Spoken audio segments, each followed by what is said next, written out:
Patrick from DataBytez here with another video. This time we are going at the 5 posits, reconceptualizing reality. Now, I figured, it occurred to me that I should share some fundamental perspectives, positions, posits, if you would, to kind of give guidance for people who are watching these videos to kind of really get the most out of it. Because if you just listen to them, it sometimes might sound like a bit of nonsense. It might seem like, why are these things so silly?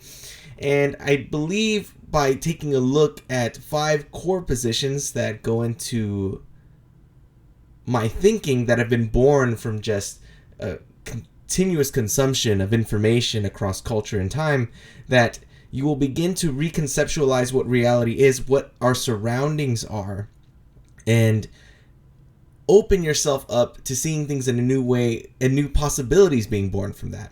So let's get started here with, I believe, 2 quotes that kind of hit. One is from Richard Leakey, paleoanthropologist, conservationist, and politician.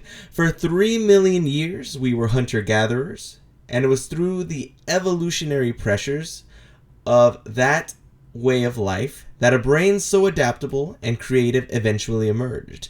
Today, we stand with the brains of hunter-gatherers in our heads. Next quote comes from Robert Greene, American author. It is the height of stupidity to believe that in the course of your short life, your few decades of consciousness, you can somehow rewire the configurations of your brain through technology and wishful thinking, overcoming the effect of 6 million years of development. To go against the grain might bring temporary distraction, but time will mercilessly expose your weaknesses and impatience. And kind of the central theme here that you might be able to pick up on is the fact that we are unchanged. Technology, our surroundings, the way we live has changed dramatically over the course of a few millennia. A short amount of time in universal and geological terms, but physiologically, biologically, we are unchanged. The brains that we had when we were out in the forest are the same brains we have now. The same brains were the ones that allowed the pyramids to be built, the Incan cities to be built, Machu Picchu. And as you look around, nothing has really changed within ourselves. So that brings us to the 5 posits. 1. Humans, both psychologically and physiologically, have not changed since ancient times. 2. Since we are unchanged, we have not become smarter, but rather have accumulated an unimaginable body of knowledge due to better archival, replication, and transmission methodologies. 3. Because previous archival methodologies paled in comparison, as a collective, we have forgotten much more than we have learned. 4. We will never know everything about the universe. However, everything is known when it comes to ourselves. Millennia has been spent pondering the same questions: how to be successful, how to be happy, how to have a good life. The era and culture are irrelevant. The principles are unchanging, just rediscovered and relabeled. And 5. Life has always kind of sucked, but we are living in the best period of human history. We are lucky. Now, for some this might be, oh, this is obvious. But the problem is that we don't consciously think about these things. We always think that what is new is what is good. You know, we live in a space where, new technology comes out. This must be the newest, the greatest thing. And in terms of technological things, yes, but when it comes to ourselves, not really. The answers have kind of been found. And hopefully as we go through this, you might come to see why. And this is what's led, this kind of positioning, that I've come to reach as a conclusion of just again, just going through so many different sources, and I'm going to share some of these sources as we go through it to kind of hopefully guide along, but it's really not doing any justice. You need to spend a lot more time, and there's just so much content that we can't really just put into a single video. But you'll see that there's an underlying theme here, and it's supported. And the problem is oftentimes we live in just the present moment. We don't live in what is called a sublime state of mind, where we can really appreciate the massive amount of time that has gone through in order to reach where we are now as a species, as a civilization. For instance, just as to go here, Cleopatra, I believe, was the last pharaoh of Egypt. Might be wrong there, but that is a long time ago, right? More than we can conceive how long ago Cleopatra was alive. But what's interesting is that Cleopatra was alive. Her life was actually closer to the invention of the iPhone and the internet than it was to the construction of the pyramids of Egypt, the Great Pyramids. That means that she lived closer to our time than it was to the time of the pyramids construction. And that fact has always stuck with me, because we look at the pyramids and you would think, oh, well, pyramids and Cleopatra, they can't be that far removed. No, those are thousands of years apart. And the length of time is just so much further away than, relatively speaking, than she was to that, than she is to us. I don't know. Something about that mind-boggling to me. Maybe it's mind-boggling to you, from the sheer time scale that we are discussing and that we don't really consider in our day-to-day lives, because there's a lot of things vying for our attention. So let's dive a little bit into the first one. We have not changed. And this comes from a book called Moonwalking with Einstein, The Art and Science and Remembering Everything. So physiologically, we are virtually identical to our ancestors who painted images of bisons on the walls of the La Saxe cave in France. Among the earliest cultural artifacts to have survived to the present day, our brains are no larger or no more sophisticated than theirs. If one of their babies were to be dropped into the arms of an adoptive parent in the 21st century New York, the child would likely grow up indistinguishable from his or her peers. All that differentiates us from them is our memories, not the memories that reside in our brains, for the child born today enters the world with just as much a blank slate as the child born 30,000 years ago, but rather the memories that are stored outside ourselves, in books, photographs, museums, and these days in digital media. Once upon a time, memory was at the root of all culture, but over the last 30 millennia since humans began painting their memories on cave walls, we've gradually supplanted our own natural memory with a vast superstructure of external memory aids, a process that has sped up exponentially in recent years. Imagine waking up tomorrow and discovering that all the world's ink had become invisible and all our bytes had disappeared. Our world would immediately crumble. Literature, music, law, politics, science, math, our culture is an edifice built of externalized memories. Now, this touches a little bit on a couple points that were made in the posits, but the core of this is that we have not changed. You could pick up a baby, someone that had a blank slate that has a rigid view of the world, and drop them in a current time period, and they would grow up just fine. They would be indistinguishable from us, from modern day people, because nothing has changed. All that separates us from our ancestors is a different view of the world, different understanding, different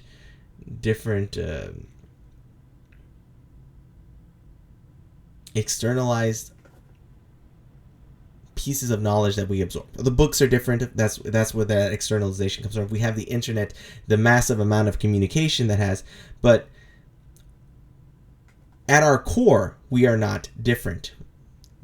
The beliefs that they would have been similar to what we have today. None of that is rigid, set in stone, and neither should you.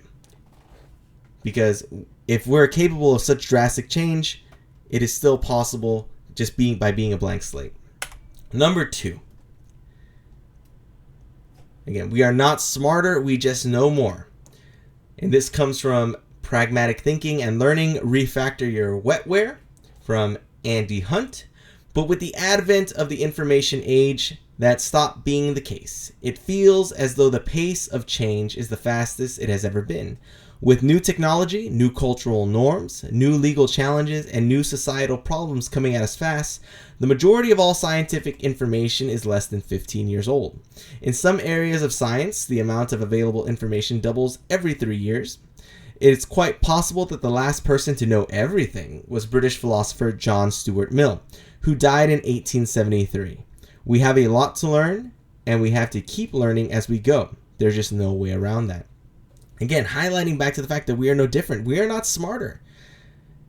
Oftentimes we believe because we live in the current time, we live in the presence of all this modernity around us, that we are somewhat inherently better than the dark ages that we're gone for. No, we're not. We're not.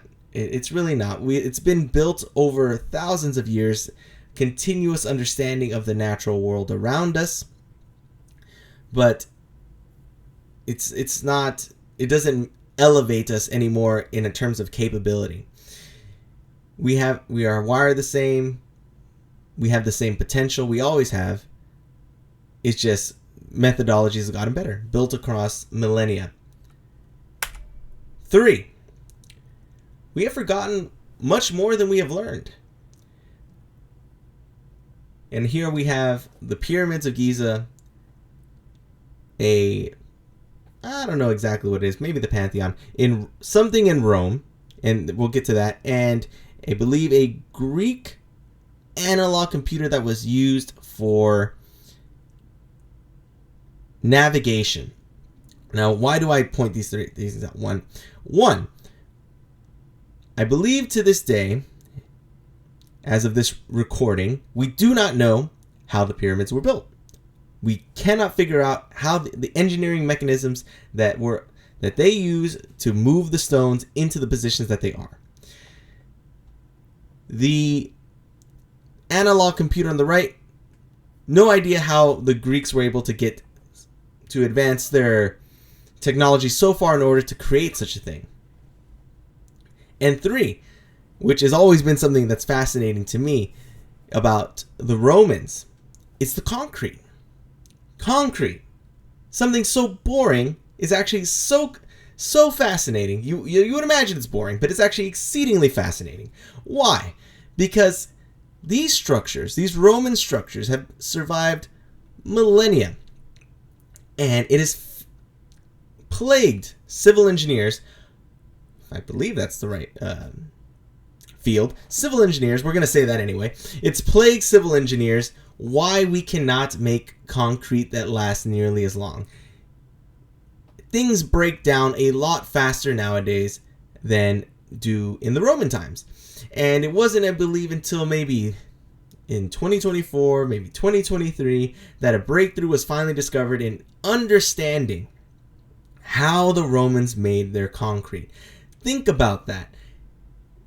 Rome was around, I believe, again, I'm just spouting out things from my head. I might not have all these facts right, but Rome was around, I think, about 2,000 years, and their concrete was fairly commonplace. You have the Colosseum, you have all these kinds of things that they built, and that knowledge was lost for a long, long time, and it was just rediscovered.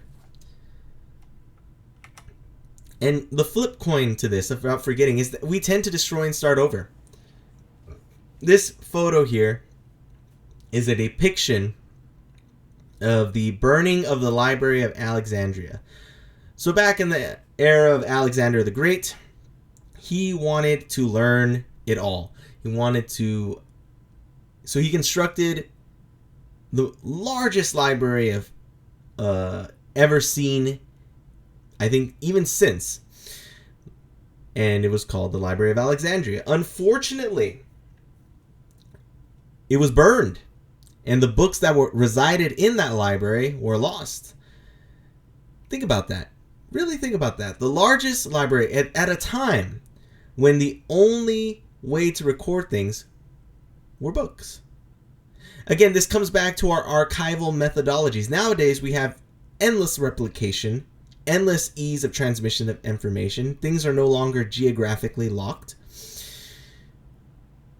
And copies can be made at a fractional cost. Back in the day, someone needed to write a book by hand to copy it. Imagine that.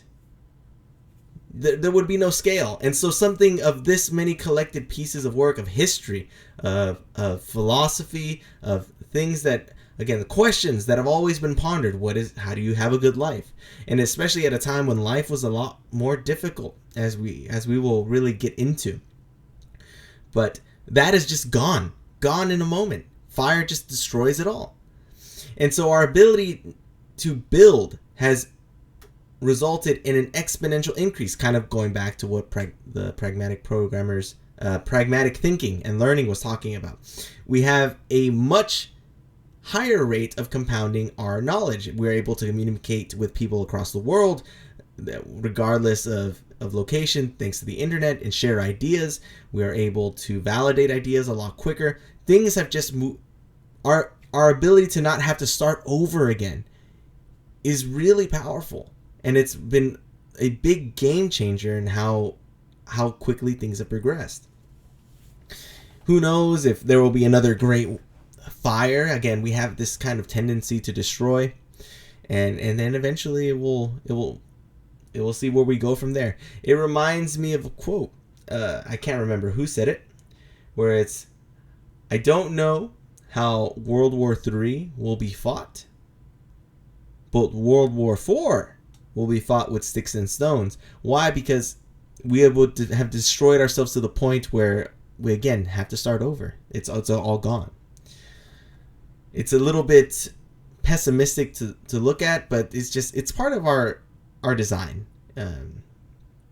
We just have a tendency to say, this is mine, this is my area, and we will fight to defend it, when realistically we are a floating sphere in the abyss, where currently we don't have anything else to point to that has life. So it's a very interesting position that we have that has been designed into us. Now here it comes again. Everything is known. And this comes from Charles F. Hannell from the Master Key System. All truth is the same, whether stated in modern scientific terms or in the language of apostolic times.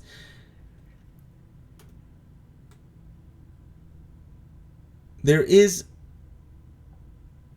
a tendency to rediscover things, relabel things, and point it out as new, and oftentimes we might look for what's the word I'm looking for? It's a more exact answer, but the overall theme is not lost. So, for instance, I'm just thinking off the top of my head here.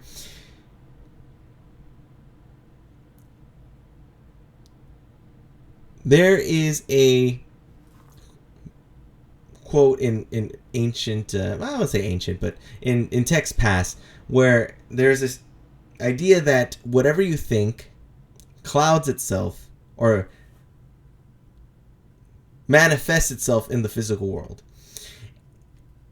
So if you think positive thoughts, positive things end up happening.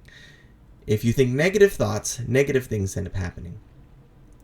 And this has been stated multiple times, different sources, like it's the way you think manifests itself in the real world. Now, the thing is, because we have things like MRI machines and we have more accurate ways of studying things, better methodologies, it gets discovered in the world of psychology, now in a relatively new field in comparison to something like mathematics, right? I believe really psychology really started being born at somewhere around the 20th century. Anyways, that's pointless. Point here is, once in modern times, we were able to put this in psychological terms as a scientific field, and then able to leverage scientific tools, we were like, hey, you know what's interesting? We found that when people are hopeful, they end up being able to push longer. We find when people are happy, physiological things happen that allow for better cognition, allow for thoughts to fly forward. And we put it on a paper and then we publish it. And it gets published. And all of a sudden it's heralded like, oh, look at this. Look what they discovered. Look what it's like. But it's not that new. It's things that were already known, except, people didn't have the scientific method, because I believe that came around during maybe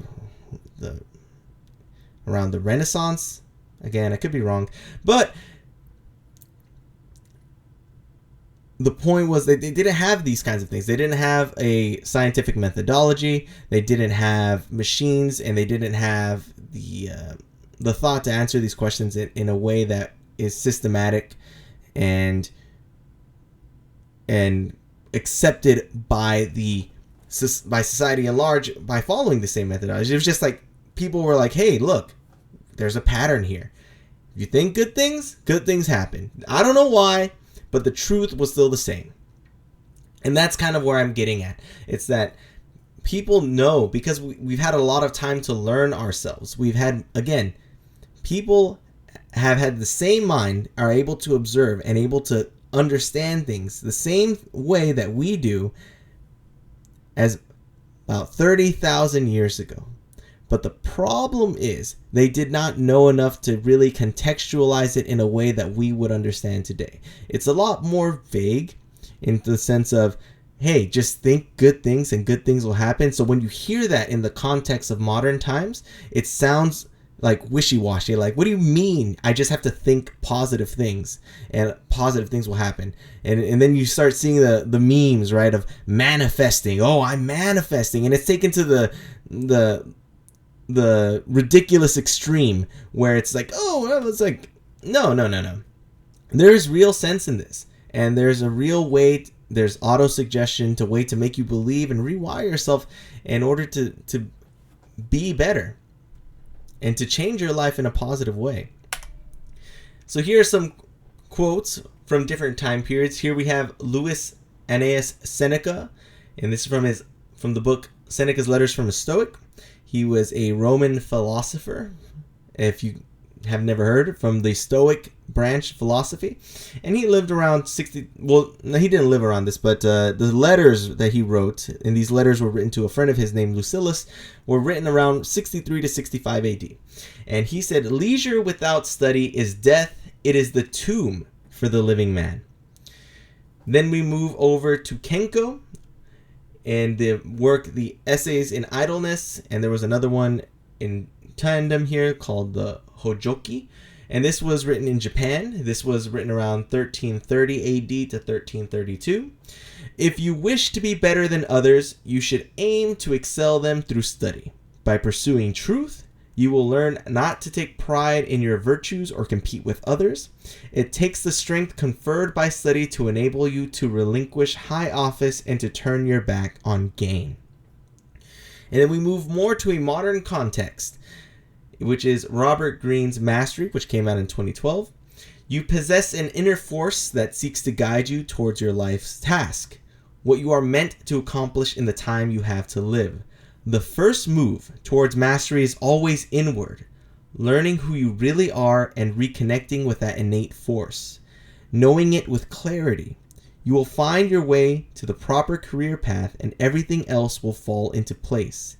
It is never too late to start this process. Again, it comes back to the idea of study, self-improvement, understanding truth, really understanding yourself, looking inward, reflecting, self-mastery, being in control of your emotions. All of these things have been repeated over and over and over again, and oftentimes some new face comes that along and regurgitates these truths, and then they're seen as some kind of new way of new discovery or something along those lines. Like, oh my God, can you believe their teachings? The teachings are the same. They're not different. And it's not a wrong thing. I'm not bashing the rediscovery. It's more of realizing that truth has been the same throughout time. I think that is the bigger core here. Not to say, oh, it's a shame. Why are you listening to someone modern when it's already been discovered? No, it's just realizing that there's this is consistent. It's consistent across time. And finally, we go back. We finish off with a fifth posit, which is life has always kind of sucked, but it's never been better than now. Taking another excerpt from Essays in Idleness, various prayers to the gods were instigated and fervent Buddhist ceremonies performed at the palace, but to no avail. All the capital's many activities essentially depended on the countryside, and once provisions ceased to arrive, what hope was there to keep up even a semblance of normalcy? People were driven to offer all their treasured possessions to buyers for a song, but no one would so much as glance at them. And if any exchange did happen to be made, money meant almost nothing, while grain was everything. Beggars crowded the roadsides, and the sound of their wailing filled the ears. So the first year drew somehow to a close. We hoped for recovery in the new year, but instead a plague was added to our woes, and every semblance of the old life was now gone. All despaired, and we were like fish in a fast-drying pond, as calamity tightened its grip on the world from day to day. Finally, those who still looked reasonably presentable took to the streets, clad in hats and leggings, going from door to door, desperately begging. These miserable wretches could be seen staggering along one minute and fall in the next. Countless numbers starved to death by walls and on roadsides. None knew how to dispose of all these corpses. The air was filled with their stench, and one could only avert their eyes from the frequent sight of slowly decomposing bodies. As for the dry riverbed, the bodies lay so thick that there was no room for horses and carts to pass. Life has been hard. Life has always been hard for everyone. I see many times, and I was guilty of this myself. I've been guilty of everything until I really put my mind to the task here of going through all these things, is that as life improves, we somehow always focus on the negative. We even invent problems to kind of say, oh my God, it's so terrible. And it's not a bad thing to consistently seek to improve society. It's what's this idea that things can get better, this hope has allowed us to keep progressing, and it's a wonderful thing. But at the cost of losing touch with what we have overcome. We almost never look back and look like, wow, look at how bad things really were. And even if we did look back, we don't look back far enough, because we have no concept of what life was like. And thankfully, due to books and the written word, we're able to get a glimpse of this. And you can see here from this depiction of what happened during a drought and a disease outbreak in Japan at the time, around again the 1300s, 1330s, that it was very rough. I can't remember a time any near in my lifetime, or even I think my parents' lifetime, where you would walk the streets and just have decomposing bodies. Where the river that you would depend on for water, because again, people depended on that kind of stuff, it's just filled with corpses. We have plumbing. We have electricity. We have the internet. Their phone is a modern day Library of Alexandria in your hand, in your pocket. Information is decentralized. Yeah, it's always going to be hard, but it's never been easier to move upward. Because before, people didn't really have a chance. And that was universal. More and more, you see people have the opportunity. And if you're willing to realize, if you're willing to open your eyes, to rethink the world as you see, no longer saying, hey, life sucks, I'm going to be like that. Again, cladding your mind with negative thoughts, manifesting that into in the physical world, you're you're going to end up getting the result you think of. So I'll close it out with this, with a quote from Johann Wolfgang von Goethe, German polymath, writer, and statesman. Everyone holds his fortune in his own hands. Like a sculptor, the raw material he will fashion into a figure. But it's the same with that type of artistic activity as with all others. We are merely born with the capability to do it. The skill to mold the material into what we want must be learned and attentively cultivated. This was a bit of a long video. But it was something I feel is integral to really getting the most out of the content that'll come from this channel. It's that from the past to now, things are much more similar than we give credit for. To not be so sucked in by the technological marvels, because that will always change, but ourselves, but when we look in the mirror, none of that has really changed too much. And the answers are known. If you look for them, how to be successful, how to be happy, how to overcome our shortcomings, what our shortcomings are, these are known. And I'm going to keep trying to share that with you, because I find that's very valuable. And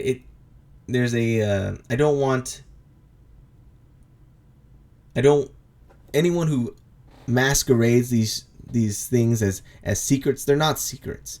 It takes work to uncover them, but you can buy any of these books, any of these works at your convenience and carry them around with you to absorb them, to ponder them. That there is no real secret left in terms of ourselves anymore, in the sense of the soft. And I say the soft in terms of the hard physiological things. Like, for instance, we don't really know how our brains really work, and we don't really understand how thought originates, but that's not super important in the context of what most of us are after, which is happiness, having a good life. And so I hope you've taken something away from this particularly long video, and we will be back again with another, hopefully what you find insightful content piece. And I hope you have a great rest of your day. Patrick from DataBytez. Have a good one.